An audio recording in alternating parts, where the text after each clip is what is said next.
여러분 안녕하십니까? 2차 재난지원금이 선별적 맞춤형이라는 아쉬움이 나오자 정부와 여당이 전 국민의 통신비를 지원해 주기로 했습니다. 비대면 활동이 증가하면서 통신비가 늘었고 그 부담이라도 조금 덜어주자는 건데요. 만 13세 이상 모든 국민의 통신비 2만 원을 지급하기로 한 겁니다. 김미희 기자가 보도합니다. 정부가 만 13세 이상 모든 국민에게 월 2만 원의 통신비를 일괄 지급하기로 잠정 결정했습니다.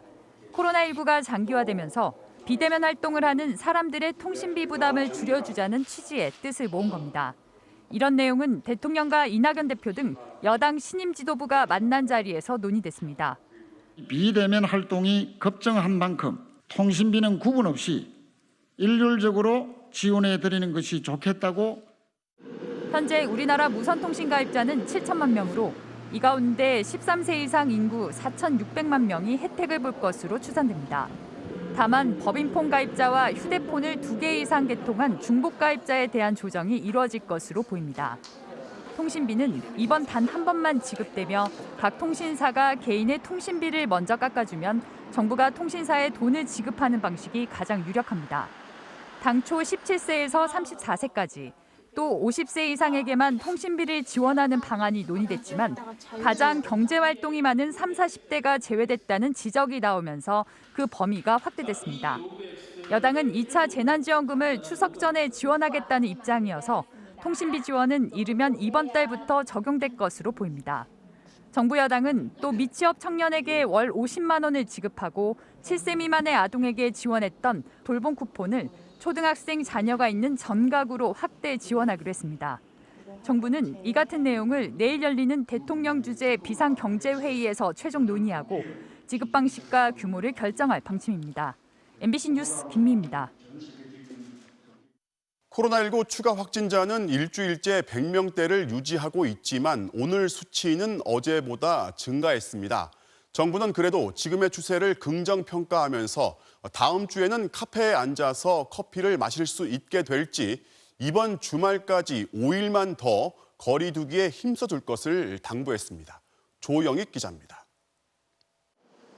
1년 정종 서울 포교소, 서울 수색성당, 광주 북구 시장식당 등 산발적 감염은 수도권과 비수도권을 가리지 않고 계속됐습니다. 하루 확진자 수는 일주일째 100명대를 유지했지만 최근 이틀은 오히려 소폭 늘기까지 했습니다. 여전히 안심할 수 없는 아슬아슬한 상황이 계속되고 있는 겁니다. 방역당국은 그러나 거리 두기에 성과가 있다며 긍정적인 평가를 내놨습니다. 확산세가 확실하게 꺾이고 지속적으로 감소하는 추세를 유지하고 있어 확연하게 긍정적인 성과로 이어지고 있습니다. 방역당국이 주목하는 건 검사 건수와 양성률이 동시에 줄고 있다는 겁니다. 지난달 광화문 집회 이후 한때 5만 8천 건까지 치솟았던 검사 중 건수는 이제 3만 6천여 건까지 뚝 떨어졌고 한때 100명을 검사하면 2명은 확진이 나왔지만 이제는 1명에 못 미치는 상황까지 왔습니다.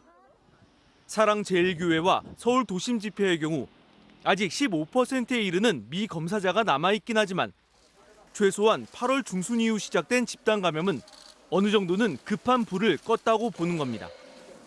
그렇다면 남은 문제는 수도권 거리두기 2.5단계를 다음 주부터는 그만해도 되느냐입니다. 내부적으로 하루 확진자 100명 아래라는 목표를 정해두고 있는 방역당국은 오는 13일까지 닷새 동안만 집중한다면 더 이상의 연장은 필요 없다는 입장입니다. 수많은 우리 이웃들이 보이지 않는 곳에서 집에만 머무르며 일상의 불편을 감수하고 있습니다. 이제 고지가 얼마 남지 않았습니다. 방역당국은 특히 음식점 운영이 제한되면서 공원이나 강변으로 사람들이 몰리고 있다며 거리두기 실천을 거듭 요청했습니다. MBC 뉴스 조영익입니다. 직원 수가 2만 5천 명이 넘는 거대한 기업이죠. 울산 현대중공업의 직원과 가족까지 모두 9명이 잇따라 확진됐습니다. 특정 건물을 사용한 직원 사이에 감염된 것으로 보이는데요. 직원 수가 워낙 많다 보니 추가 확산을 막기 위해서 비상이 걸렸습니다. 유희정 기자가 보도합니다. 울산 동구보건소에 차려진 선별진료소. 코로나19 검사를 받으려는 대기줄이 보건소 바깥 주차장까지 길게 이어집니다. 모두 똑같은 회색 점퍼를 입은 현대중공업 직원들. 7층 높이의 한 건물에서 사흘 만에 6명이 잇따라 확진되면서 이 건물에 근무하는 2천여 명이 전부 검사를 받게 된 겁니다. 1차적으로는 저희는 검사 대상자가 아니었는데 오늘 아침에도 계속 늘어나고 계속 2명, 3명씩 늘어나니까 회사에서 전부 다 전수검사를 해가지고. 검사자들이 한꺼번에 몰리자 회사 안에도 임시 선별진료소가 설치됐습니다. 그렇게 겹치는 사람들은 아닌데 그래도 아무래도 다들 좀 불안감이 있었죠, 마음속에. 지난 일요일 첫 번째로 확진된 직원과 같은 팀 동료 2명, 화장실에서 함께 양치를 했던 1명, 그리고 부서는 다르지만 같은 층 사무실을 이용했던 2명까지 현대중공업 직원만 모두 6명이 확진됐습니다. 이들의 가족 3명까지 포함하면 지금까지만 모두 9명이 집단 감염된 겁니다. 낙하룸도 있고 작은 회의실도 있고 또 샤워장도 있습니다. 그 샤워장 있는 걸 같이 쓰고 있습니다. 그래서 각각의 동선은 다를 수 있겠지만도 일단 한 공간에서 생활했다는. 최초 감염원이 아직 확인되지 않은 상황에서 방역당국은 부서 간 접촉이 많은 조선소의 특성상 이번 집단 감염이 회사 전체로 퍼질까 우려하고 있습니다. 전체 직원 수 2만 5천 명이 넘는 현대중공업에서 광범위한 집단 감염이 발생할 경우 자칫 사업장 전체가 조업을 멈추는 최악의 상황까지 벌어질 수 있습니다. MBC 뉴스 유희정입니다. 네, 서울 종로구에 있는 공원을 관리하고 청소하는 종로구청의 기간제 직원 8명이 양성 판정을 받았습니다. 평소에는 마스크를 잘 쓰고 근무하지만 마스크를 벗고 점심 식사를 같이 한 게 문제였던 것으로 보입니다. 이유경 기자가 보도합니다. 서울 종로구 공원 녹지과 근로자들이 사용하는 사무실입니다. 입구가 초록색 천과 테이프로 둘러싸여 폐쇄됐고 방역 조치 중이란 안내문이 붙었습니다. 평소 근로자들이 청소독을 보관하거나 식사를 하는 공간이지만 근로자 8명이 잇따라 확진되자 사무실이 폐쇄됐습니다. 두통 증세를 보였던 70대 기간제 근로자 A씨가 어제 양성 판정을 받은 게 집단 확진의 시작이었습니다. 나머지 직원 27명을 검사한 결과 7명이 오늘 추가로 확진됐습니다. 이들은 평소 마스크를 쓰고 근무했지만 점심때는 마스크를 벗은 채 사무실에 모여 식사한 것으로 조사됐습니다. 같이 식사를 한다든지 같이 대화를 한다 그럴 때는 간간히 벗었던 걸로 보입니다. 그래서 그때가 되지 않았을까 이렇게 저는 추정하고 있습니다. 확진자들은 모두 고령자이고 이 중 5명은 65살이 넘는 고위험군인 것으로 조사됐습니다. 이들은 청와대 인근 무궁화 동산과 청운공원 등 종로구 안의 크고 작은 공원도 관리해왔습니다. 종로구청은 가지치기 등을 하는 업무 특성상 확진자가 일반 시민과 접촉했을 가능성은 적다고 설명했습니다. 이런 가운데 종로구청 공원녹지과의 최초 확진자 A씨의 행적도 도마에 올랐습니다. 코로나 검사를 받은 뒤에 출근했다가 40분 만에 귀가한 겁니다. A씨는 귀가한 지 2시간 만에 확진 판정을 받았는데 보건당국은 자가격리 조치를 위반한 A씨를 고발하고 접촉자를 추가 조사하고 있습니다. MBC 뉴스 이유경입니다. 영국 제약사가 코로나19 예방 백신 임상시험의 1상, 2상을 거쳐서 마지막 3상을 진행하던 중 갑자기 중단시켰습니다. 임상시험 참가자한테 예상하지 못한 심각한 질환이 발생했다는 건데요. 이 백신은 우리나라와도 공급 계약이 돼 있었는데 올해 안에 백신이 개발될 수 있다는 기대감에 빨간불이 들어왔습니다. 한수연 기자입니다. 영국 옥스포드대와 공동 개발 중인 아스트라제네카의 코로나19 백신은 가장 유력하다고 꼽히는 3대 백신 후보 중 하나입니다. 이미 미국, 영국 등 유럽 주요 국가, 또 우리나라와도 공급 계약을 맺었습니다. 지난 7월에 공개된 1000여 명을 대상으로 한 임상 1, 2단계 결과에선 큰 부작용 없이 항체가 형성됐습니다. 지난달부터는 3만 명 규모의 3단계 시험에 돌입했습니다. Well, we will start getting substantial doses by September, October. Lots and lots of people will be able to be vaccinated before the end of the year. 그런데 최근 영국인 임상시험 참가자에게서 심각한 부작용이 나타나 임상시험이 전면 중단됐습니다. 코로나19 백신 개발과 관련한 첫 시험 중단 사례입니다. 부작용과 백신 투여의 연관성은 아직 명확하지 않은데 뉴욕타임스는 이 부작용이 백신이나 바이러스 감염 등으로 인해 척수 단면에 염증이 생겨 심한 경우 하체가 마비되는 횡단 척수염이라고 보도했습니다. Well, obviously, I'd rather this went completely smoothly. However, we're absolutely clear that safety comes first with the vaccine. So there's been a pause while they investigate. 이에 대해 아스트라제네카 측은 임상 중단은 백신 개발에서 흔히 일어나는 일이며 조사를 서둘러 일정 차질을 최소화하겠다고 밝혔습니다. 하지만 가장 앞서 있었던 아스트라제네카의 임상시험 중단으로 백신 연내 개발이 쉽진 않을 전망입니다. 현재 임상시험 3단계에 착수한 코로나19 백신 후보 물질은 모두 9건. 속도전에 대한 우려가 커지면서 9개 제약사들은 안전성이 확보되지 않으면 백신 승인을 받지 않겠다는 합의도 체결했습니다. We will only submit for authorization when we have evidence of safety and efficacy that are coming from a well-designed phase 3 study. 하지만 중국에선 이미 10만 명 이상이 승인도 안 된 코로나19 백신을 긴급 접종한 것으로 알려졌습니다. 미국 정부도 오는 11월 대선 전까지 백신을 배포하겠다고 밝히는 등 여전히 속도전을 강조하고 있어 백신 안전성 논란은 쉽게 수그러들지 않을 전망입니다. MBC 뉴스 한수연입니다.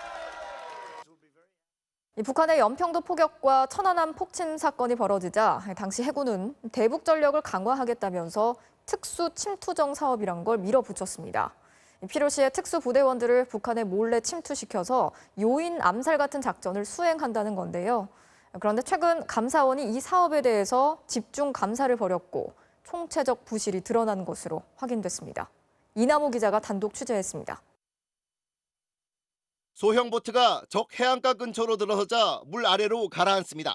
특수부대원들이 적 경계망을 피해 몰래 침투할 때 사용되는 수상 잠수겸용 특수 침투정입니다. 해군은 이 특수 침투정 여러 척을 커다란 모함에 싣고 다니다가 유사시 요인 암살 작전 등에 투입하겠다는 계획을 내놨습니다. 2010년 연평도 포격과 이듬해 천안함 폭침 등이 잇따른 데다 기존 장비는 10년 뒤면 폐기한다는 것이 이유였습니다. 이 침투정까지 전투함이 18년까지 지금 이게 전부 다 퇴역될 예정이죠. 그렇습니다. 그럼 이게 17년까지는 최소한 전력화가 돼야 해군 전력에 이상이 없는 거 아닙니까? 예, 맞습니다. 그러나 사업자 선정 공정성 시비 등으로 방사청은 2016년이 돼서야 국내 조선업체들을 대상으로 특수침투정 입찰을 실시했습니다. 20척을 만드는데 편성된 예산은 1,200억 원. 심사 결과 1등은 경상남도에 있는 작은 조선업체가 차지했습니다. 여기가 특수침투정 탐색 개발 사업을 진행한 업체입니다. 이 업체는 작은 규모의 선박 개발 경험만 있을 뿐 잠수정 개발 경험은 전혀 없는 회사인데 사업을 낙찰받았습니다. 게다가 2등 업체보다 제한 가격도 높아 업계에선 낙찰 배경을 두고 뒷말이 많았습니다.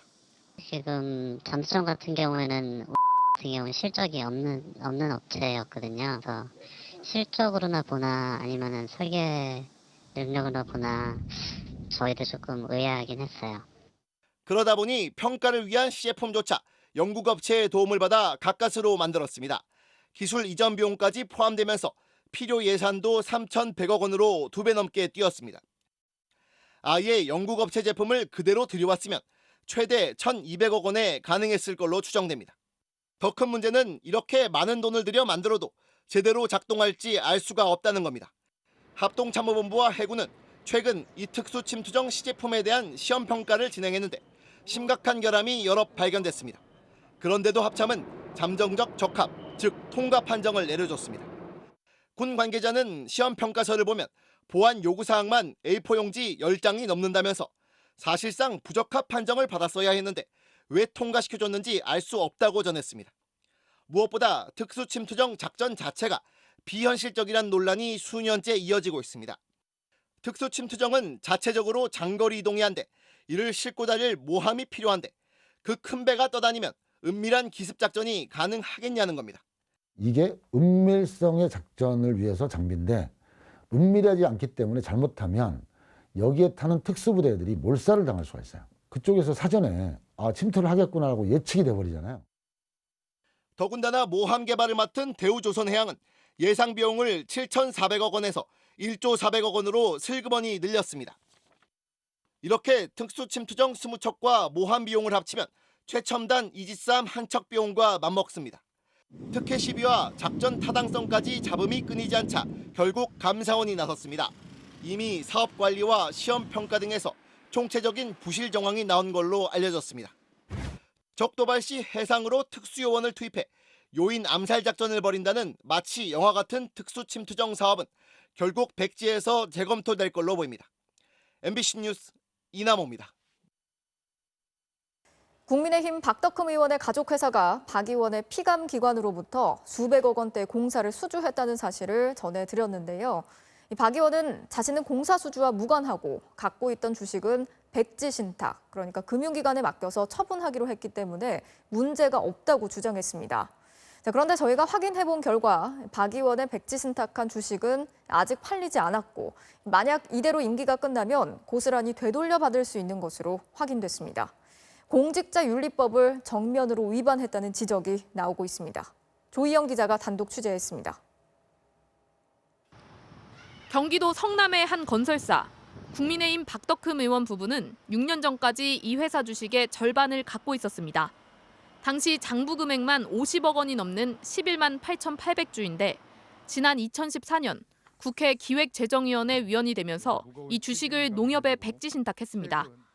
또 부인과 함께 지분을 갖고 있는 또 다른 건설사 주식 61억 원어치와 아들이 운영하는 건설사 주식 16억 원가량도 함께 신탁해 농협에 맡긴 주식만 128억 원어치가 넘습니다. 그런데 박덕흠 의원은 1년 뒤인 2015년부터 시작해 19대, 20대, 21대 국회에서 지속적으로 국회 국토교통위원회에서 의정 활동을 했습니다. 공직자윤리법에는 백지신탁한 주식이 팔리지 않았다면 영향을 미칠 수 있는 직무를 할 수 없다고 규정하고 있습니다. 건설 전문가임을 자처하며 국토위에 6년째 몸담았던 박덕흠 의원. 과연 맡긴 주식은 처분이 됐을까? 박덕흠 의원님 백지신탁 관련해가지고 아직 매각이 됐는지 안 됐는지 이런 것도 여쭤보려고 했었는데 다른 건 있어서요. 담당자분이 어느 분이신데요? 저도 잘 모르겠습니다. 지난 7월 농협 공고에는 박 의원이 백지신탁한 3개 회사의 주식 128억 원어치는 6년 전과 똑같이 남아 있습니다. 단 한 주도 처분되지 않은 겁니다. 백지신탁을 했지만 비상장 주식이고 매출 실적이 안 좋은 탓에 매수인이 없어 어쩔 수 없었다는 설명. 하지만 법대로 한다면 이 자체가 위법입니다. 박 의원은 이해충돌을 피하기 위해 이미 상임위를 옮기거나 국회 공직자윤리위원회에 직무 관여 사실을 신고했어야 합니다. 건설회사 주식을 백지신탁하고 처분이 되지 않은 상태에서 국토교통위에서 이제 활동한 것이 저희는 문제라고 생각하고 있습니다. 이에 대해 박덕흠 의원 측은 서면 답변에서 국토위 활동을 하는 동안 직무 관여 금지 의무를 준수했다면서 백지신탁할 당시에는 질문받은 내용의 법 규정이 신설되기 전이었다고 주장했습니다. 하지만 이 해명조차 법을 제대로 알지 못한 것이라는 지적입니다. 2015년 개정된 공직자윤리법에는 법 시행 전에 주식을 신탁했더라도 다른 사람에게 팔리지 않았다면 관련 업무를 할 수 없게 돼 있습니다. 박덕흠 의원이 주식을 갖고 있던 아들 회사 등이 국토교통위원회 피감기관으로부터 수백억 원대의 각종 공사를 수주한 사실은 이미 확인됐습니다. 2012년 국회의원이 된 이후 최근까지 모두 14건, 400억 원이 넘는 공사를 수주한 것으로 드러났습니다. 박 의원 측은 의정 활동을 하는 동안 사리사욕을 위해 권한을 사용한 적이 없다면서 법률적으로 검토한 뒤 이해충돌이 없으면 주식을 돌려받을 수 있다고 밝혔습니다. 이해관계가 있을 수 있는 회사의 주식을 사실상 보유한 채 관련 상임위 활동을 했는데도 아무 문제가 없다면 지금의 백지신탁은 그저 사금고에 불과하다는 지적이 나옵니다. MBC 뉴스 조희영입니다. 적극적인 주식 투자로 동학개미라고 불리는 개인 투자자들이 해외 주식도 거침없이 사들이고 있습니다. 우리나라 사람들이 보유한 미국 테슬라 한 종목만 4조 원어치가 넘을 정도인데요. 그런데 오늘 하루 사이 이 중에 1조 원 가까이가 사라지는 등 미국 증시 변동성이 커지면서 투자자들이 긴장하고 있습니다. 김민찬 기자가 취재했습니다. 방학 동안 아르바이트로 모은 300만 원을 미국 주식에 투자한 대학생 여경탁 씨. 국내 주식보다 더 오를 거란 기대에 해외 직접 투자를 택했습니다. 증권사나 이런 데에서도 해외 주식들 관련된 리포트 같은 것도 많이 내주고 정보를 얻기가 과거보다는 저는 많이 수월해졌더라고요.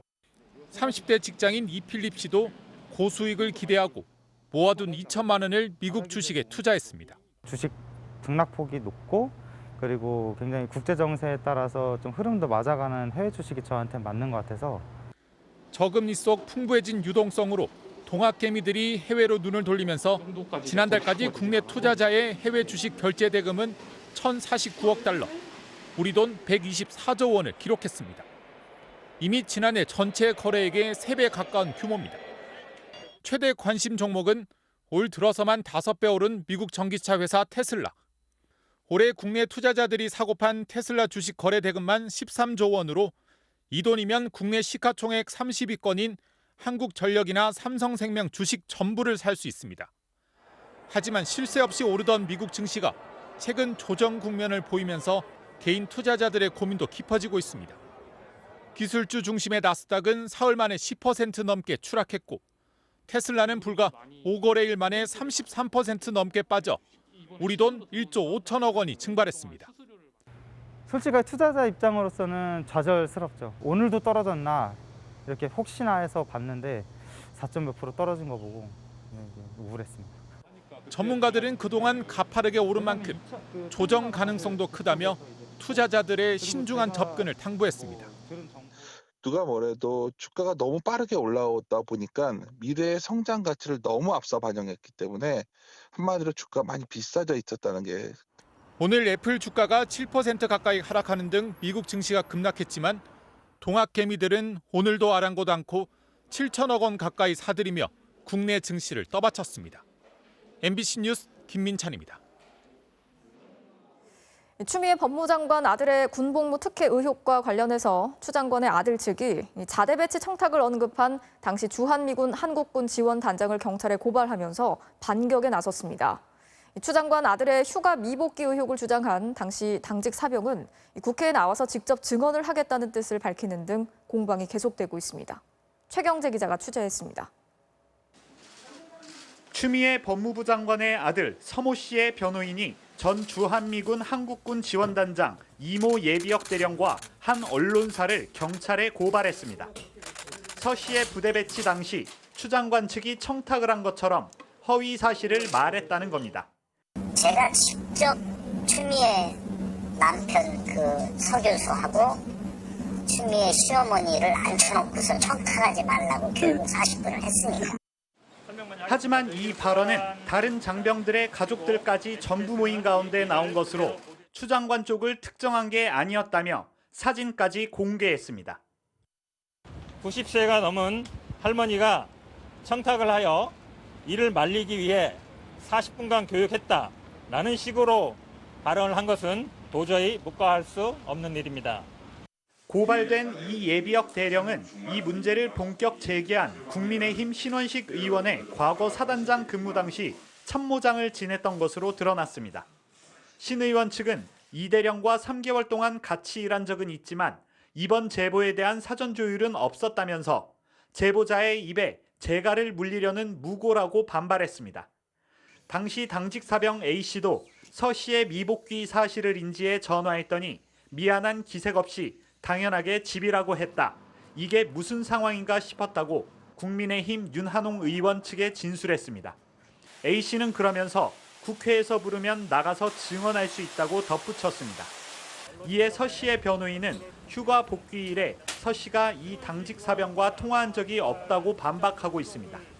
국민의힘 김종인 비대위원장은 문재인 대통령의 묵인이 길어지고 있다며 태도를 분명히 취해달라고 촉구했고 정의당도 추 장관이 의혹을 적극 소명해야 한다고 주장했습니다.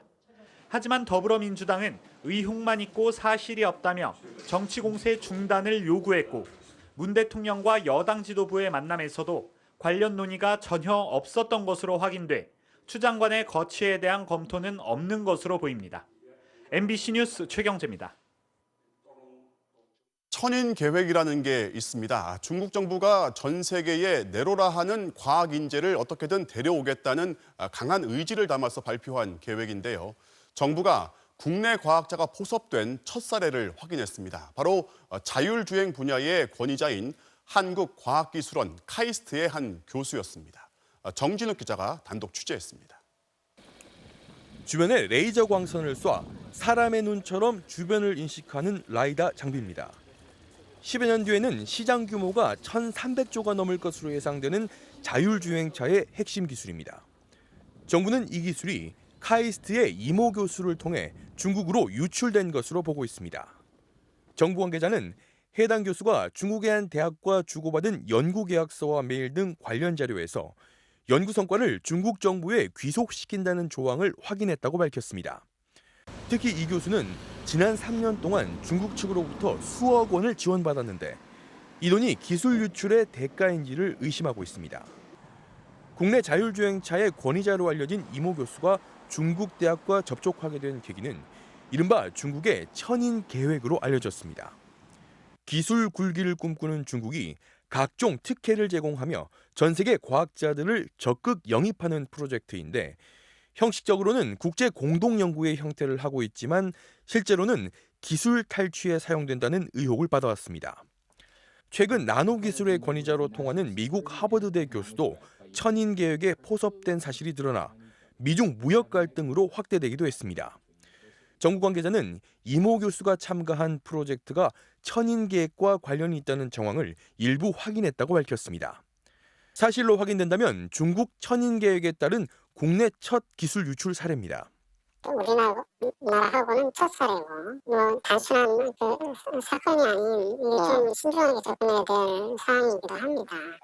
현재 구속 상태로 검찰 조사를 받고 있는 이모 교수는 중국 측에 제출한 연구 성과는 자율주행의 핵심 기술이 아니라며 의혹을 전면 부인하는 것으로 알려졌습니다.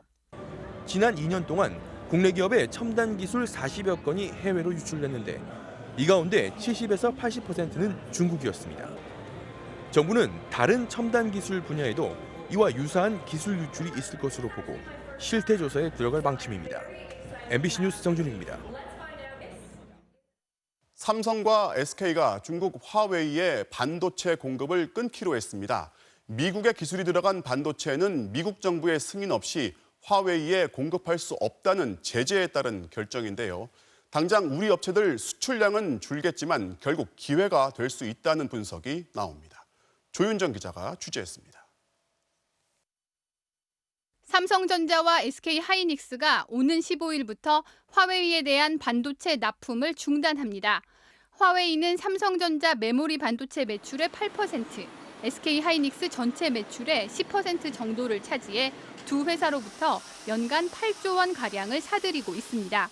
SK하이닉스나 삼성전자 중소기업 중에 화웨이와 거래하고 있는 기업들에 대한 어떤 단기적인 타격은 피할 수 없을 것 같습니다. 이번 공급 중단은 미국의 강화된 화웨이 제재가 오는 15일 발효되는 데 따른 겁니다. 미국은 지난 1년여 동안 화웨이에 대한 제재를 강화해 왔지만 우리 기업에 직접적인 영향은 없었습니다. 하지만 지난달 미국 승인 없이 미국 기술이나 장비를 사용한 반도체를 화웨이에 납품하지 못하게 하면서 사실상 화웨이로의 모든 반도체 공급을 막아버렸습니다. 우리 기업들이 미국 상무부에 수출 허가를 신청하긴 했지만 받아들여질 가능성은 거의 없다는 게 중론입니다. 이로써 삼성과 SK하이닉스 모두 당장의 매출 타격은 불가피해졌지만 화웨이의 생산이 줄어든 만큼 다른 업체들이 생산을 늘릴 것이기 때문에 중장기적으로는 큰 타격이 없을 거란 전망이 나옵니다. 현재 전 세계의 메모리 반도체 D램은 삼성과 하이닉스가 70% 넘게 생산하고 있습니다. 늘어나는 그 스마트폰 물량에 여전히 반도체가 필요한 거 아닙니까? 거기에 들어가는 반도체는 다시 여전히 삼성전자랑 하이닉스가 공급하는 거니까. 또 삼성과 화웨이, 애플 등이 경쟁하는 스마트폰 시장에서 화웨이의 생산량이 줄어들면 삼성전자가 반사 이익을 얻을 거란 전망도 나오고 있습니다. MBC 뉴스 조윤정입니다. 서울대 의대생 10명 중 8명은 국가고시를 거부하는 단체 행동에 반대한다는 자체 설문 결과가 나왔습니다. 이 뜻에 따라서 의사고시를 다시 보게 해달라고 요구할지는 아직 모르지만 정부는 의대생의 요구보다 국민의 동의가 먼저라면서 여전히 부정적인 입장입니다. 신정현 기자가 보도합니다. 서울대학교 의과대학 학생회가 재학생 800여 명에게 돌린 설문지입니다. 질문은 단 한 가지. 동맹휴학과 국시거부 등 단체 행동 지속에 대해 어떻게 생각하나인데 과반을 훌쩍 넘는 70.5%가 지속하지 않았으면 좋겠다고 답했습니다. 올해 의사 국가고시를 봐야 하는 본과 4학년생은 10명 중 8명꼴로 단체 행동을 멈추길 원했습니다. 서울대 의대생들은 다른 대학 의대생들을 설득해 국가고시 거부 방침을 철회시킬 계획인 것으로 전해졌습니다.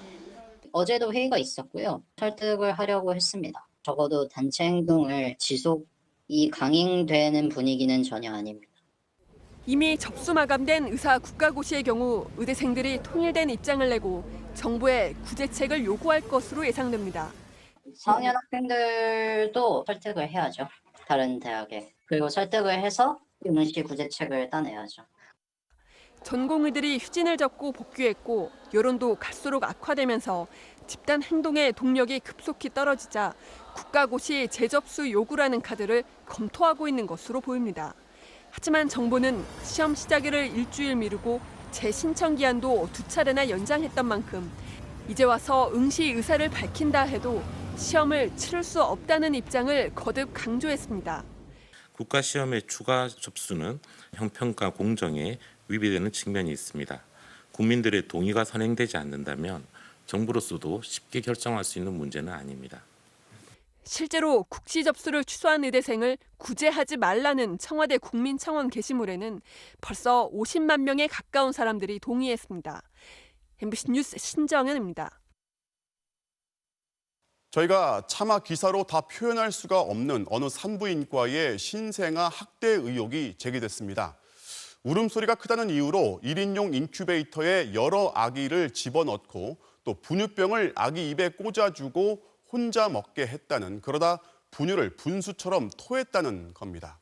이런 의혹을 경찰도 보건소도 알게 됐지만 의료법이 금지한 조항도 아니고 처벌 규정도 없다는 이유로 제대로 조사도 않고 있습니다. 윤상문 기자가 단독 취재했습니다. 1인용 플라스틱 요람에 안대를 쓴 아기들이 포개진 채 누워 있습니다. 다른 아기에 깔려있는 신생아는 몸을 움직이기 쉽지 않아 보입니다. 지난 1월 경기도의 한 산부인과에서 갓 태어난 신생아들이 황달 치료를 받는 모습입니다.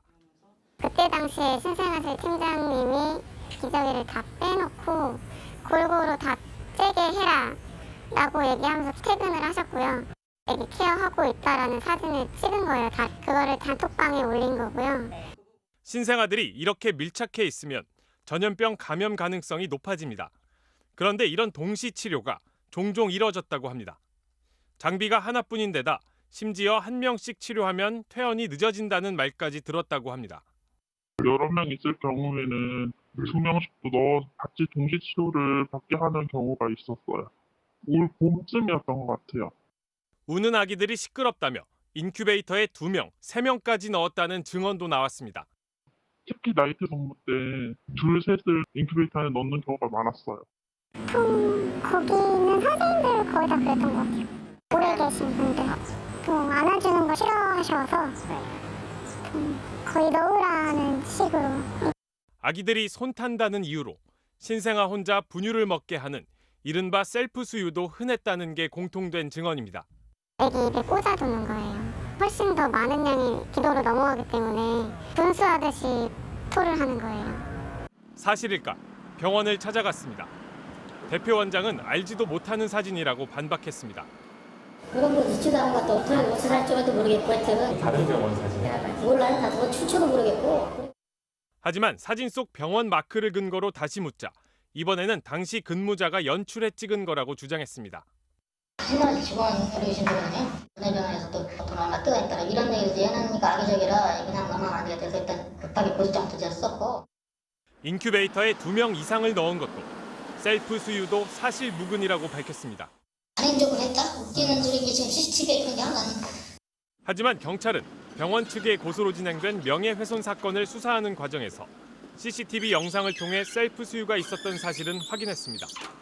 돈을 뜯어낸 전직 직원의 모함이라고 밝혔던 병원장은 돈을 요구받은 적은 없다고 설명했습니다. 돈을 요구한 적도 있어요?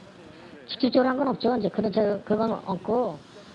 문제는 신생아 학대가 사실인지 조사조차 제대로 하기 힘든 구조적인 한계가 있다는 점입니다. 현행법에 신생아 포객이나 셀프 수유를 금지하는 조항이 없기 때문입니다. 셀프 수유 같은 경우에는 무료로 볼 수 없거든요. 인큐베이터 들어가고 이런 것도 의료법 안에 세세하게 그렇게 나와 있지는 않아요. 보다 못한 전직 직원들은 관리 책임이 있는 병원장과 신생아실 직원들을 아동학대 혐의로 국민권익위원회를 통해 고발했습니다. 병원에서 블랙리스트를 만들어서 이 고발인들이 다른 병원에서 근무하기 어렵게 만드는 등 실질적으로 불이익을 끼칠 수 있기 때문에 고소를 당한 직원은 퇴사하기 전 상급자에게도 문제의 시정을 요청했지만 묵살됐다면서 CCBB를 철저하게 가려달라고 요구했습니다. MBC 뉴스 윤상문입니다. 만취한 30대가 몰던 수입차가 치킨을 배달하던 오토바이를 들이받으면서 50대 치킨집 사장이 숨졌습니다. 이 치킨집 사장은 코로나19에 매출도 줄고 심야 영업도 못하다 보니 직접 배달을 나왔다가 사고를 당한 건데요. 경찰은 운전자에 대해서 이른바 윤창호법을 적용해 구속영장을 신청했습니다. 손하늘 기자가 보도합니다. 비가 내린 오늘 새벽 인천 영종도에 있는 을왕리 해수욕장 앞. 왕복 4차로 한가운데 찌그러진 오토바이가 넘어져 있습니다. 벤츠 차량 한 대는 중앙선을 넘은 상태로 멈춰 있습니다. 구급차가 급히 현장에 출동했지만 오토바이 운전자는 이미 숨진 뒤였습니다. 을왕리 해수욕장 방향으로 가던 벤츠 승용차가 중앙선을 넘어 맞은편에서 오던 오토바이와 부딪힌 사고였습니다. 그때 비가 막 와갖고 소리는 들었어요. 그냥 소리가 나더라고요. 그래갖고 뭐야 이렇게 하고 내려와서 이렇게 보니까 거기 차들이. 조사 결과 벤츠 운전자인 30대 여성은 혈중 알코올 농도 0.1%가 넘는 만취 상태였습니다. 해수욕장 주변 숙박업소에서 술을 마시고 운전대를 잡은 걸로 조사됐습니다. 거기가 유원지니까 아무래도 거기서 이제 숙소에서 일하고 먹은 거고요. 숨진 오토바이 운전자는 근처에서 아내와 함께 치킨집을 운영하던 50대 가장이었습니다. 코로나19로 매출이 크게 줄고 심야엔 가게에서 영업도 못하게 되자 비바람을 뚫고 직접 배달에 나섰다 변을 당한 걸로 확인됐습니다. 9시 이후에는 지금 전부 앉아서는 못 먹으니까 배달을 안 하고는 유지할 수가 없어요. 사모님을 도와서 치킨도 튀기고 직접 다 하셨거든요. 다들 어렵잖아요. 그러니까 한 푼이라도 전략하고 뭐 장사는 덜 되고 하니까. 경찰은 사고를 낸 승용차 운전자에게 음주운전 처벌을 강화하기로 한 윤창호법을 적용하기로 하고 구속영장을 신청했습니다. 또 함께 술을 마시고 조수석에 타고 있던 남성에 대해서도 음주운전 방조죄를 적용하는 방안을 검토하고 있습니다. MBC 뉴스 손하늘입니다. 미국 경찰이 이번에는 13살 자폐아한테 총을 여러 발 발사해서 중태에 빠졌습니다. 아이가 집에서 소란을 피우자 엄마는 그저 아이를 진정시켜달라고 911에 도움을 청했는데 경찰이 출동해서 물리적으로 진압하려다 아이한테 총을 발사한 겁니다. 워싱턴 여홍규 특파원이 보도합니다. 경찰이 쏜 총에 맞아 중태에 빠진 13살 소년 린든 캐머런의 모습입니다. 현지 시간 지난 4일 밤 캐머런의 엄마는 자폐증을 앓고 있는 아들이 집에서 소란을 피우자 911에 전화를 걸어 아이를 진정시켜달라고 요청했습니다. 출동한 경찰관 2명은 캐머런에게 바닥에 엎드리라고 명령하며 제압을 시도했지만 캐머런은 말을 듣지 않았습니다. 잠시 후 여러 차례 총성이 울렸습니다. Get down on the ground! Get down on the ground! Get on the ground! Bam, bam, bam, bam, bam, bam, bam, bam, bam! 캐머런은 어깨와 발목, 배 등에 총을 맞고 쓰러졌습니다. I heard some gunshots, about 11 rounds, and seen the guy fall. After that, they said, "Let me see your hands." 경찰은 캐머런이 달아나면서 짧은 추격전이 벌어졌고 이 과정에서 경찰관 한 명이 여러 차례 총을 쐈다고 말했습니다. Was a juvenile that was having a mental episode, a psychological episode, and had made threats to some folks with a weapon. 하지만 엄마는 아이가 비무장 상태였다고 반박했습니다. He's unarmed. He doesn't have anything. He just gets mad and he starts yelling and screaming. 조지 플로이드 사망 사건 이후에도 흑인에 대한 경찰의 과잉 진압 논란은 끊이지 않고 있습니다. 최근엔 경찰이 흑인 남성을 체포하는 과정에서 복면을 씌워 질식사한 사건이 뒤늦게 드러나 경찰 고위직 인사들이 결국 사임했습니다. 인종차별 철폐와 경찰 개혁을 요구하는 시위는 미국 전역에서 계속되고 있습니다. 이번 13살 소년 피격 사건마저 과잉 진압으로 결론이 날 경우 경찰을 비판하는 목소리는 더욱 커질 전망입니다.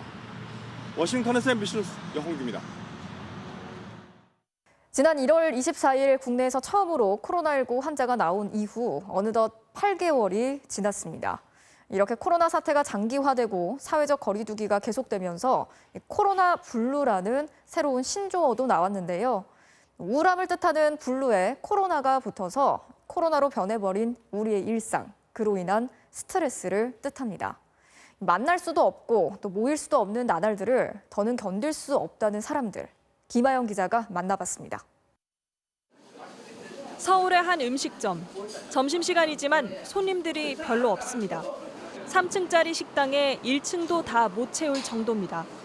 지금 보시다시피 2층이나 3층은 이렇게 텅텅 비어가지고 손님을 받지도 못하고. 음식점 주인 정병식 씨는 요즘 잠을 못 이루고 몸 어딘가가 계속 아픈 느낌이 듭니다. 잠이 안 오고 좀 두통 증세도 있고 이러다가 우울 증세가 오지 않을까 이 정도로 심각하게 지금 생각을 하고 있습니다. 인간관계를 예전처럼 할 수 없다는 답답함. 끝이 보이지 않은 코로나19 사태 속에 정신적 고통이 쌓여만 갑니다. 확실히 많이 못 나가니까 집에만 있다 보면은 우울증 같은 것도 좀 심해질 것 같습니다.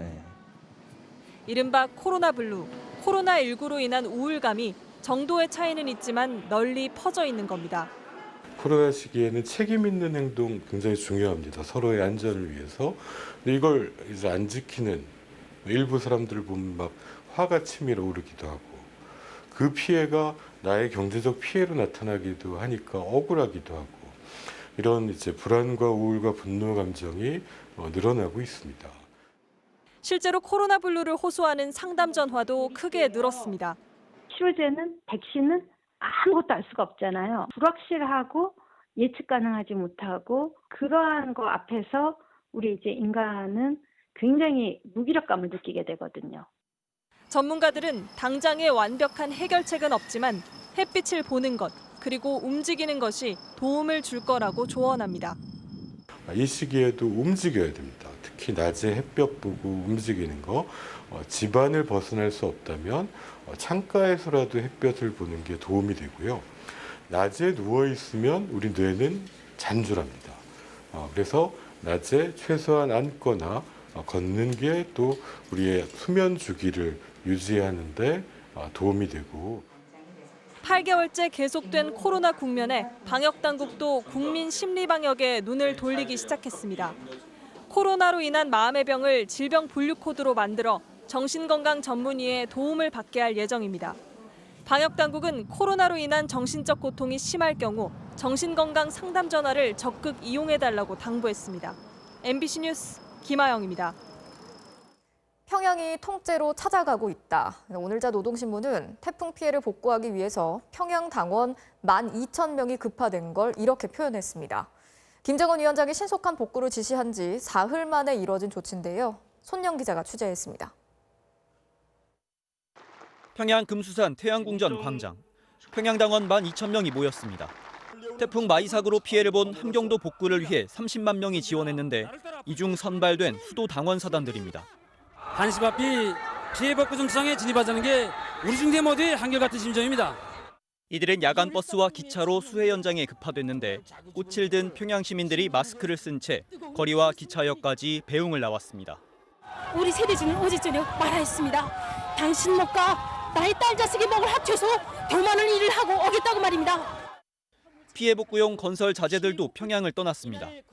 지난 5일 함경북도를 방문한 김정은 국무위원장의 지시 이후 사흘 만에 이뤄진 신속한 조치인데 북한 매체들은 수도 평양이 통째로 피해 지역 인민들을 찾아가고 있다며 일심 단결을 촉구했습니다. 실제 태풍 마이삭은 북한 광산 지역인 함경도에 큰 피해를 준 것으로 보입니다. 조선중앙통신은 2천여 세대의 주택과 수십 동의 건물이 파괴되거나 침수됐고 곳곳에 철로와 다리 등이 끊겨 교통이 마비됐다고 보도했습니다. 북한 정권 수립 72주년인 구구절 행사도 생략한 김 위원장은 어제 당 중앙군사위 확대회의를 소집해 연말까지 모든 피해를 100% 복구할 것을 지시했습니다. 또 지난 4월 코로나19로 경제계획 수정을 밝힌 데 이어 이번엔 태풍으로 또다시 변경이 불가피함을 내비쳤습니다. 태풍 피해로 하여 부득이 우리는 국가적으로 추진시키던 연말 투쟁 과업들을 전면적으로 고려하고 투쟁 방향을 변경하지 않을 수 없는 상황에 직면하게 됐다고.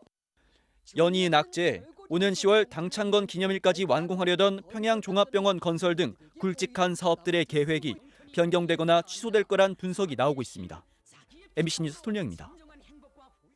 지난 4월 국회의원 선거에서 무소속 윤상현 의원의 당선을 돕기 위해서 이른바 한바왕으로 불리는 유상봉 씨 부자 그리고 윤 의원의 보좌관이 상대 후보를 허위로 고소한 사건이 있었는데요. 이들에 대한 구속 여부가 곧 결정될 예정입니다.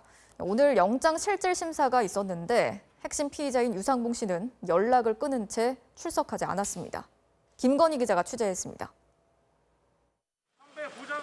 오늘 오후 인천지법 영장 실질 심사에 나온 조모 보좌관은 윤상현 의원의 연루 사실을 부인했습니다.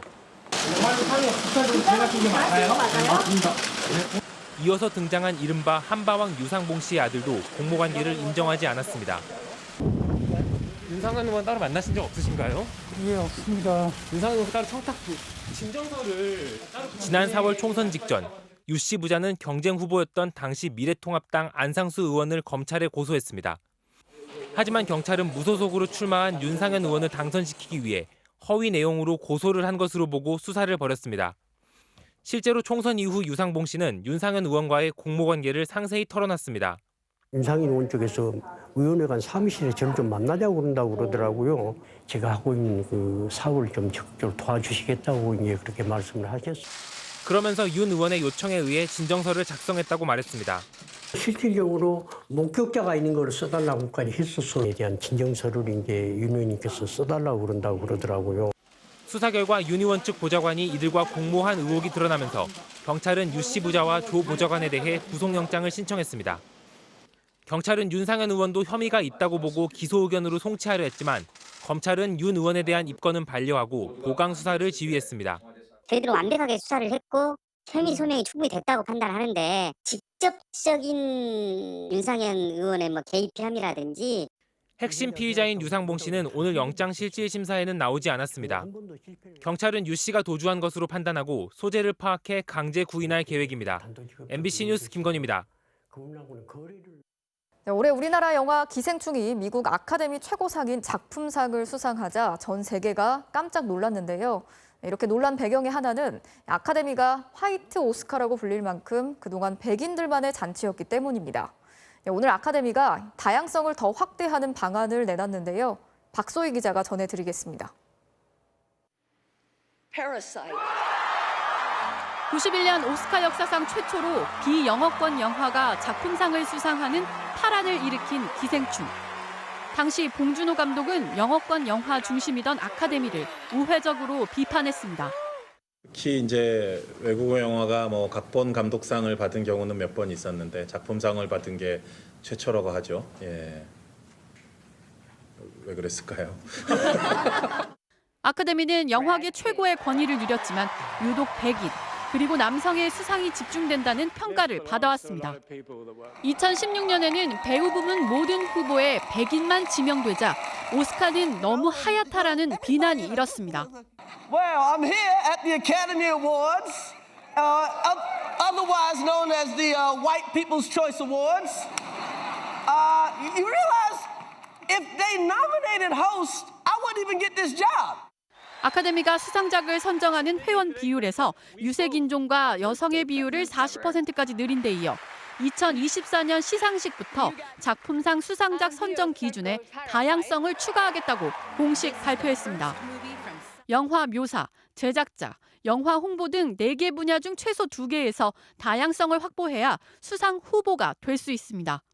구체적으로는 주연이나 비중이 큰 조연 배우 중 최소 1명은 아시아계나 라틴계, 흑인 등 백인이 아닌 다른 인종 출신이어야 하고 연출, 촬영, 분장 등 제작 영역에서도 최소 2분야 담당자가 여성이나 성소수자, 장애인 같은 사회적 소수자여야 한다는 조항이 신설됐습니다.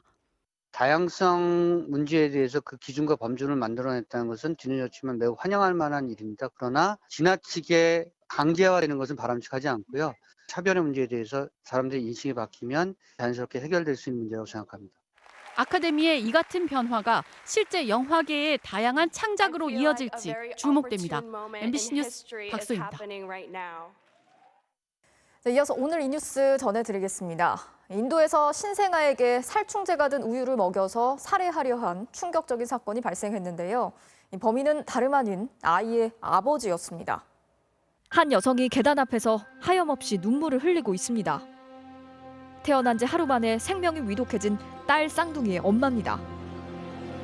심지어 범인은 남편, 바로 딸들의 친아버지였습니다. 아버지는 딸 쌍둥이가 병원에서 태어난 바로 다음 날 범행을 계획했습니다. 가게에서 살충제를 구입해 우유병에 몰래 넣어 두 딸에게 먹인 겁니다. 아버지가 타준 우유를 먹은 쌍둥이들은 발작을 일으켰고 위독한 상태에 빠졌는데요. 딸을 살해하려 한 아버지는 그날 바로 붙잡혔습니다. 행동이 이상한 남편이 의심스러웠던 아내와 친척들이 추궁하자 그가 범행 사실을 털어놓은 겁니다. 분노한 가족들은 그에게 도대체 왜 그랬냐며 울부짖었고 그의 형제들은 손찌검까지 했습니다. 범행 동기는 쌍둥이가 아들이 아닌 딸이었기 때문이었습니다. 인도 주요 언론은 이 사건을 대대적으로 보도했고 비정한 아버지의 얼굴을 공개했습니다. 아내는 남편을 용서하지 않겠다며 엄벌을 요구했고 아버지의 형제 자매들조차 그의 처벌을 원했습니다. 경찰은 그를 체포해 조사 중입니다. 다행히 한때 위독했던 쌍둥이들은 치료가 잘 이뤄져서 지금은 회복 중입니다. 여전히 남자아이를 선호하는 인도에서는 여아 살해 사건이 끊이지 않고 일어나고 있습니다. 젖먹이 손녀를 산채로 땅에 묻으려던 할아버지와 삼촌이 범행 현장에서 체포되기도 하고 한 시골에서는 출생 후 몇 분 만에 묘지에 버려진 여자아이가 극적으로 구조되기도 했습니다. 신부 측에서 신랑 측에 제공해야 되는 과도한 지참금 문제가 현재 인도에서 남아선호 사상이 문제를 일으키는 핵심. 성비 불균형도 심각합니다. 인도는 남성의 수가 여성보다 3,700만 명 더 많습니다. 인도 정부도 여아 낙태를 막기 위해 태아 성별 확인 자체를 금지하는 등 대책을 내놓곤 있지만 여자를 경시하는 사회적 분위기를 바꾸기엔 역부족입니다. 오늘 이 뉴스였습니다.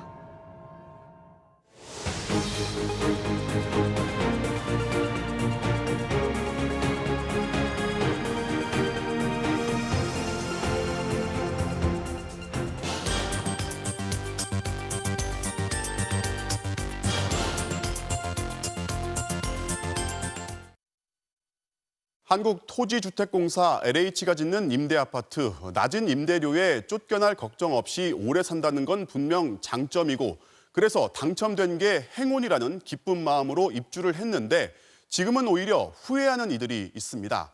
어떻게든 공사비를 줄여보겠다는 LH의 강력한 의지가 아파트에 고스란히 담겨 있다 보니 LH 스스로 자신들이 짓는 임대아파트의 가치를 떨어뜨리고 있는 건데요. 그 현장을 이준희 기자가 취재했습니다. 지은 지 8개월 된 경기 고양시의 한 LH 임대아파트. 새 아파트라고는 믿기 어려울 만큼 복도와 천장 곳곳에 금이 가 있고 다용도실 벽은 지진이라도 난 듯 갈라져 있습니다. 방음도 안 돼 옆집 사람과 벽을 사이에 두고 구구단을 할 수 있을 정도입니다. 3, 1은 3 12 동해물과 백두산이 마르고 닳도록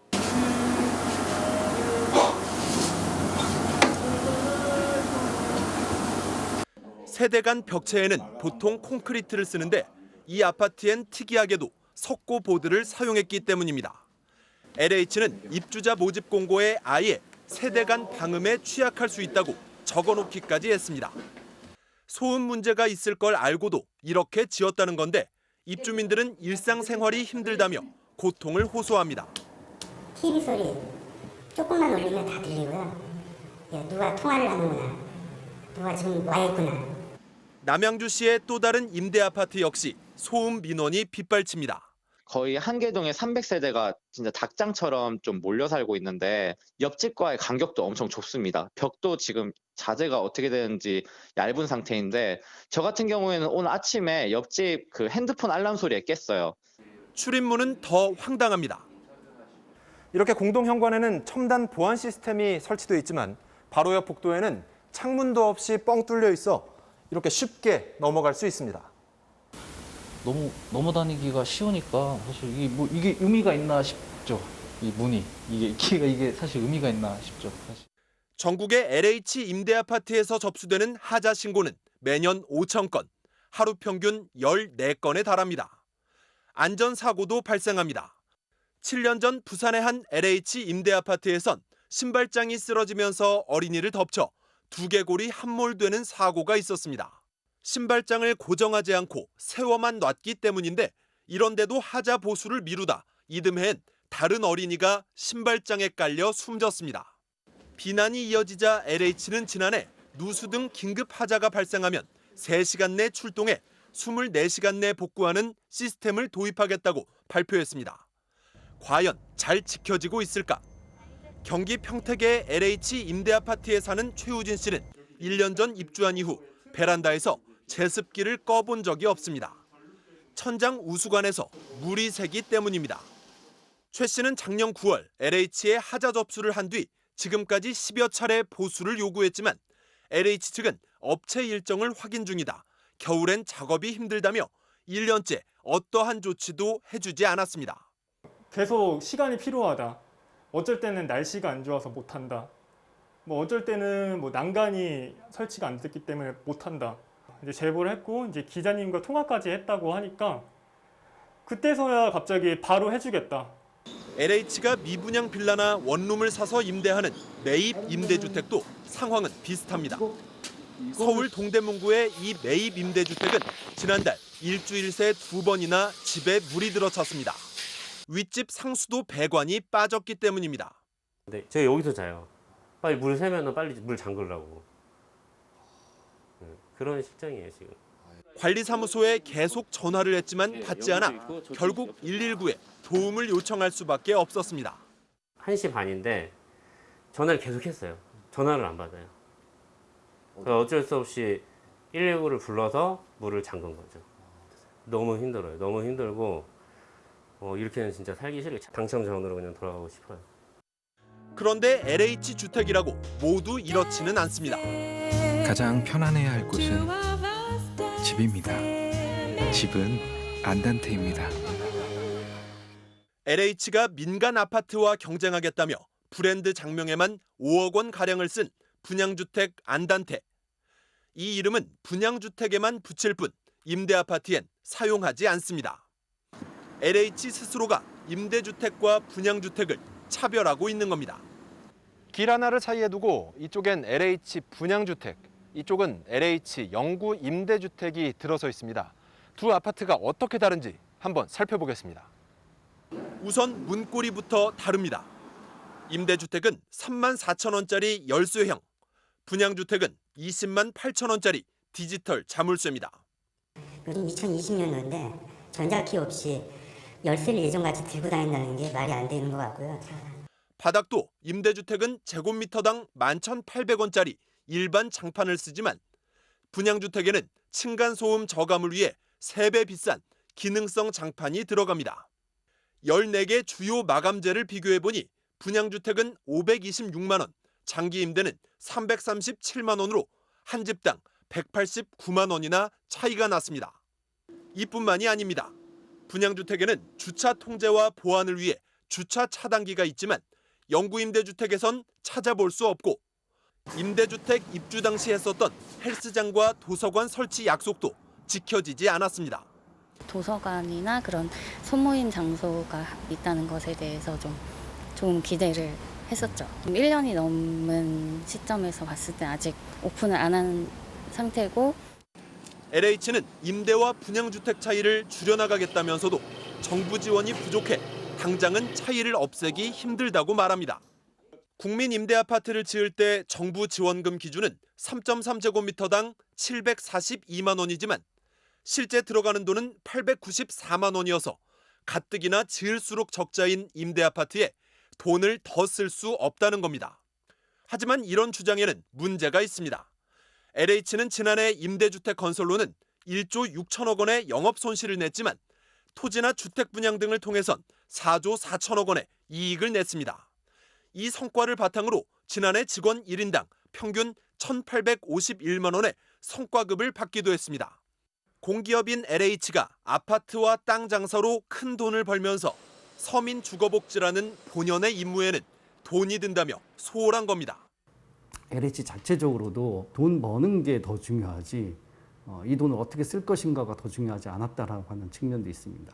공공임대주택과 분양주택을 짓는다면 분양주택은 좀 잘 지을 거고 비용을 좀 들여서라도 공공임대주택은 가능하면 비공정감을 통해서 인터넷에는 지금도 당첨을 희망하는 글들이 올라옵니다. 지금 불편함에 시달리는 임대주택 입주민들도 한때는 같은 마음이었습니다. 엄청 좋았죠.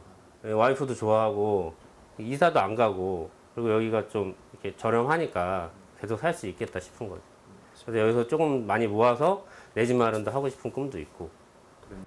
이런 공기업 들어간다는 되게 혜택을 많이 받는다고 생각을 했죠. 들어올 때까지만 해도 여기가 저는 그냥 되게 기쁜 마음이었어요.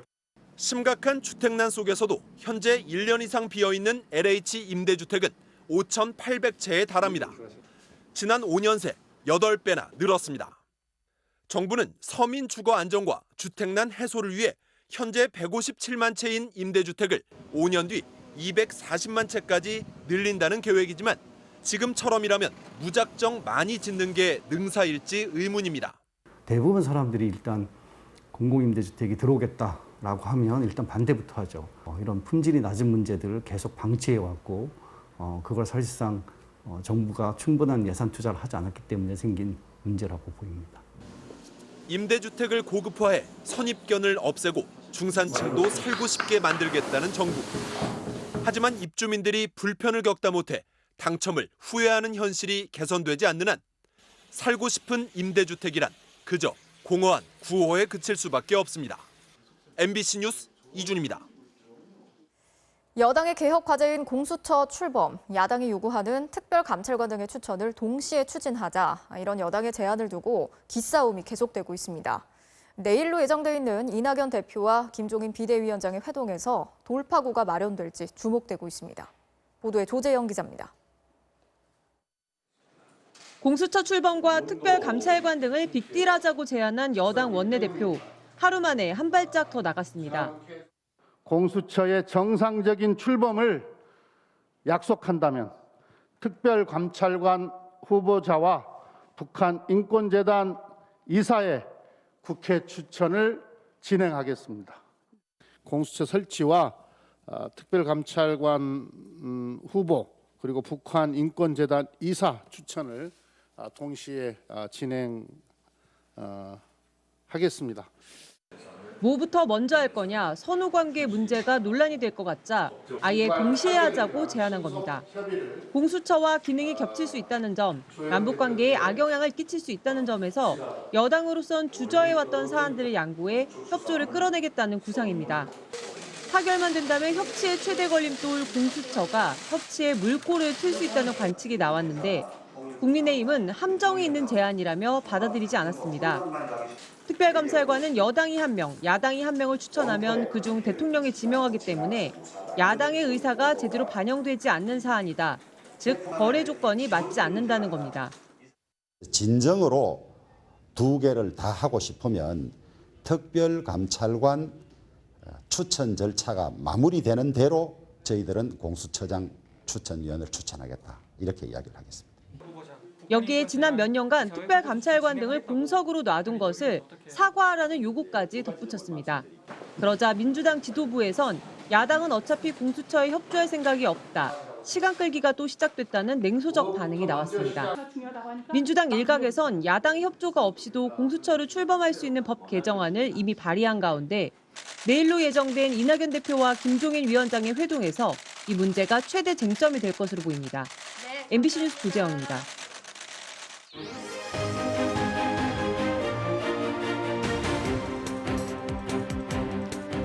정치적 참견 시점 정치팀 박영애 기자 나와 있습니다. 첫 번째 소식 볼까요? 네. 이낙연 첫 옐로 카드 윤영찬 엄중주의인데 자 카카오 들어오라고 하세요. 어제 윤영찬 민주당 의원이 이제 이 문자를 보내는 장면이 포착이 되면서 논란이 됐는데 네. 이낙연 대표가 직접 경고를 했어요. 네, 포털에 뉴스 배치에 문제가 있다. 카카오 관계자 국회로 불러라. 논란을 일으켰던 윤영찬 의원, 이낙연 대표의 첫 번째 공개 경고 대상이 됐습니다. 네. 직접 들어보시죠.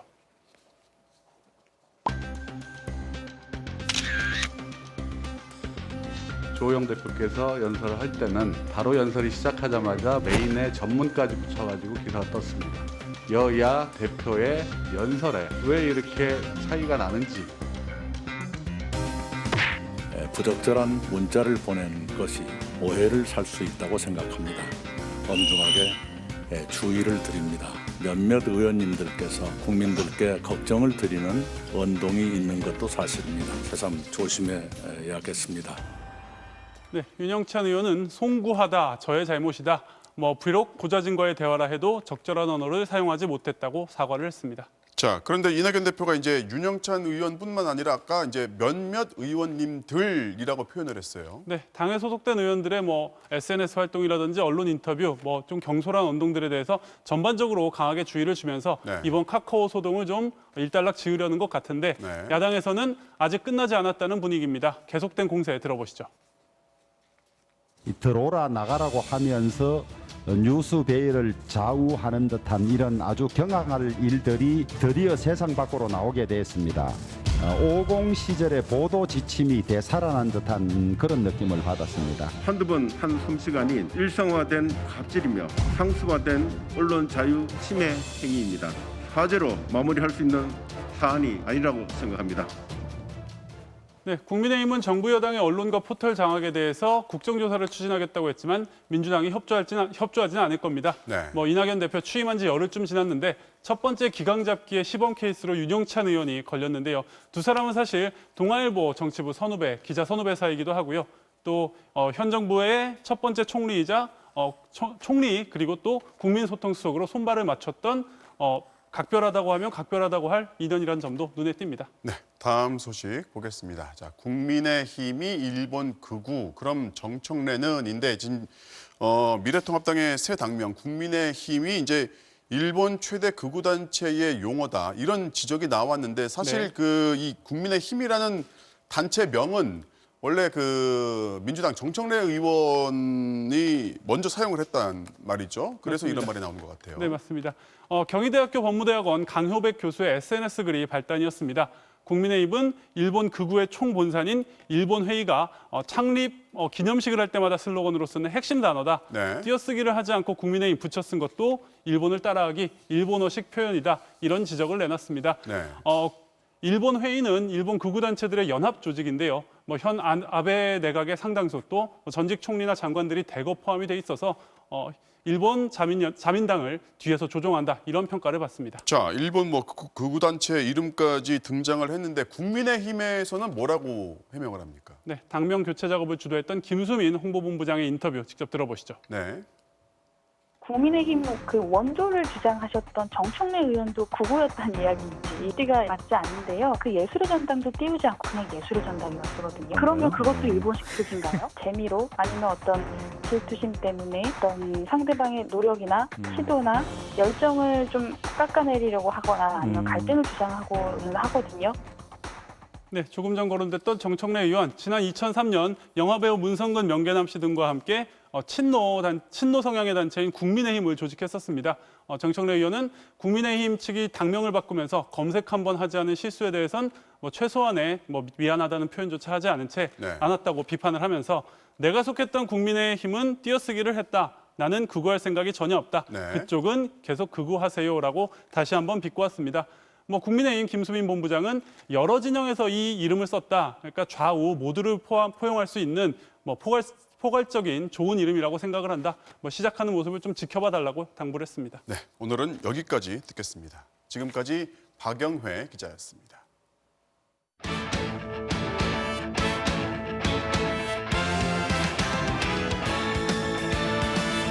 수요일 밤 스포츠 뉴스입니다. 신장경색으로 부상자 명단에 올랐던 세인트루이스의 김광현 선수가 팀 훈련에 복귀했습니다. 오늘 세인트루이스 홈구장에 김광현 선수가 모습을 드러냈습니다. As far as the Cardinals starters are concerned, KK being placed on the injured list with a kidney issue. 한지 리포트에 따르면 어제는 혼자 피칭 훈련을 했고 오늘은 팀 훈련에도 합류했다는데요. 의료진이 매일 검사를 진행 중인 가운데 경과에 따라 복귀 수준을 밟을 거라고 합니다. 계획대로라면 오는 일요일 신시내티와의 홈경기에 선발 등판 예정인데요. 건강한 모습으로 볼 수 있길 기대하겠습니다. 템파베이의 최지만 선수는 워싱턴 원정에서 1타점 적시타를 터뜨렸습니다. 하지만 팀은 3대5 패배로 2연패를 당했습니다. 2-4일 도깨비팀 토론토가 추격에 나섰습니다. 오늘도 양키스를 잡고 템파베이와의 격차를 3경기 반으로 좁혔습니다. 반면 5연패에 빠진 양키스는 이제 3위 자리도 걱정할 처지에 놓였습니다. 포르투갈의 호날두가 유럽 선수 가운데 최초로 국가대항전 100골을 돌파했습니다. 박주린 기자입니다. 전반 종료 직전 호날두가 가볍게 찬 공이 골대 구석으로 빨려 들어갑니다. 수비벽을 넘어간 뒤 뚝 떨어지는 전매특허 프리킥으로 유럽 선수 가운데 최초로 A매치 100호골 고지에 올랐습니다. 호날두는 여기서 만족하지 않았습니다. 후반 28분 감각적인 슈팅으로 또 한 번 골망을 흔들었습니다. 절정의 결정력을 과시한 호날두의 멀티골로 포르투갈은 2대0 완승을 거뒀습니다. 18살이던 2003년 대표팀에 데뷔한 호날두의 A매치 득점은 현역 선수 가운데선 독보적입니다. 165경기에서 101골. 은퇴한 이란의 알리 다에이에 이어 A매치 최다골 전 세계 2위의 기록입니다. 대표팀에서 유독 부진했던 라이벌 메시보다는 31골이나 더 많이 넣었습니다. 특히 30살 이후에 경기당 평균 1골 이상의 득점력을 과시하고 있는 만큼 이변이 없는 한 알리 다에이의 기록도 조만간 넘어설 전망입니다. Recorde, passo a passo, não é viver numa obsessão, porque eu acho que os recordes aparecem de uma maneira natural. 포르투갈과의 대결을 앞둔 같은 조의 프랑스는 그리즈만이 한 골에 도움 1개로 맹활약하며 크로아티아의 4대2 대승을 거뒀습니다. MBC 뉴스 박주린입니다. 국내 팬들에게는 흔히 용규놀이라고 불리는 타자들의 끈질긴 승부. 오늘 메이저리그에서는 투수와 타자가 한 타석에서 무려 19개의 곡을 주고받았습니다. 전은칠 기자의 보도입니다. 2사 만루에서 투입돼 곧바로 밀어내기 볼넷을 내준 미네소타의 실바. 더 이상 물러설 마음은 없었지만 다음 타자와의 승부가 이럴 줄은 몰랐습니다. 스트라이크 2개는 잘 잡았는데 위터스의 생명력이 너무나 질겼습니다. 던지고 또 던져도 파울에 파울로 걷어냈습니다. 14번째 공은 큼지막하게 날아가다가 파울. 마운드에서 임시 회의도 열렸습니다. Jeffers going to go out there and ask Thielbar if he has another pitch. Say, hey, you don't have a changeup. Split. You got anything else? 19번째 공으로 아웃되기까지 10분 2초. 19개를 던지게 만든 위터스도 스트라이크를 연속 10개 던진 실바도 모두가 대단했던 승부였습니다. Walking in a run, I mean, that's just kind of determined not to do another one. Even still, I mean, I can't believe I throw that 2 strikes in a row. One pitch for a hit might have been better than 18 for an out, but we'll see. 한 타석 공 19개는 메이저리그 역대 3위 기록. 1위는 2년 전에 나왔습니다. 샌프란시스코의 벨트가 동료들의 응원을 받아가며 기록한 21개. 아웃이 되고도 덕아웃에서 환호를 받았습니다. 대부분의 이런 승부가 아웃으로 끝난 데 반해 2004년 알렉스 코라의 18구 승부는 홈런이라는 극적인 결과 때문에 두고두고 명장면으로 회자되기도 했습니다. 이 부문 국내 최다 기록은 용규놀이란 신조어를 만들어낸 이용규가 10년 전 기아 시절 작성한 20개입니다. MBC 뉴스 전은치입니다. KBO 시즌 드래프트 전에 참가 선수들의 기량을 테스트하는 트라이아웃이 열렸는데요. 김기태 전 감독의 아들 김건영 선수의 도전이 관심을 모았습니다. 김태훈 기자의 보도입니다. 죽어라 달리고 이악 물고 방망이를 휘두릅니다. 외야 수비에서는 감각적인 슬라이딩 캐치로 탄성을 자아낸 이 선수. 김기태 전 기아 감독의 아들 김건형입니다. 제가 오늘 보여줄 수 있는 기량에서는 100%를 보여줬다고 생각합니다. 중학교 3학년 때 미국에서 야구를 시작했고 빠른 발과 수비 능력까지 갖춘 중장거리 타자로 10개 구단 스카우트의 높은 관심을 받았습니다. 군 문제 같은 거를 일단 중점으로 물어봤습니다. 한국인이니까 군대는 가야 되니까 가면 되는 거고, 근데 지금 현 상황은 한 번 더 재검을 받아야 하는 상황이라. 아버지는 야구가 아닌 다른 길을 권했지만 김건영은 주저없이 KBO에 도전장을 던졌습니다. 오기 전에 그냥 하이파이브 한번 하고 왔습니다. 조용히 저 혼자 갔다 오라고 하셔가지고. 제가 롤모델이라고. 네, 김기태 전 감독님이 롤모델입니다. 심정수 선수의 아들 심종원부터 독립리그 타격왕 출신 김동진까지 KBO 리그 입성이라는 꿈을 품은 8명의 운명은 오는 21일 2차 신인 드래프트에서 결정됩니다. MBC 뉴스 김태훈입니다. LA 레이커스 르브론 제임스 블록슛입니다. 37살이라는 게 믿겨지질 않네요. 수요일 밤 스포츠 뉴스였습니다.